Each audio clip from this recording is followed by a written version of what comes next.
তুমি কি কখনো অনুভব করেছো সব কিছু পাওয়ার পরও মনের ভেতর একটা শূন্যতা রয়ে যায়? এই শূন্যতার কারণ কি? মহাভারতের গভীর সত্যে শ্রীকৃষ্ণ বলেন, অতৃপ্ত ইচ্ছাই মানুষের অন্তহীন দুঃখের কারণ। ভগবদ্গীতাতে তিনি স্পষ্ট করে দেন, ইচ্ছা থেকে জন্ম নেয় আসক্তি, আসক্তি থেকে জন্ম নেয় ক্রোধ, ক্রোধ থেকে হয় বিভ্রান্তি, আর বিভ্রান্তি ধ্বংস করে বুদ্ধি। এই একটিই পথ যা মানুষকে ধীরে ধীরে পতনের দিকে নিয়ে যায়। তুমি যত বেশি চাও তত বেশি অশান্তি বাড়ে, কারণ ইচ্ছার কোনো শেষ নেই।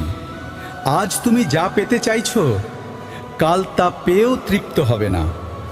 তাই শ্রীকৃষ্ণের উপদেশ, সন্তুষ্টি শিখো। যে মানুষ অল্পতে সন্তুষ্ট হতে পারে সেই প্রকৃত ধনী। বাইরের সম্পদ তোমাকে শান্তি দিতে পারবে না যদি তোমার ভিতরে শান্তি না থাকে। শান্তি আসে অন্তর থেকে, আর সেই অন্তরের শান্তি পেতে হলে তোমাকে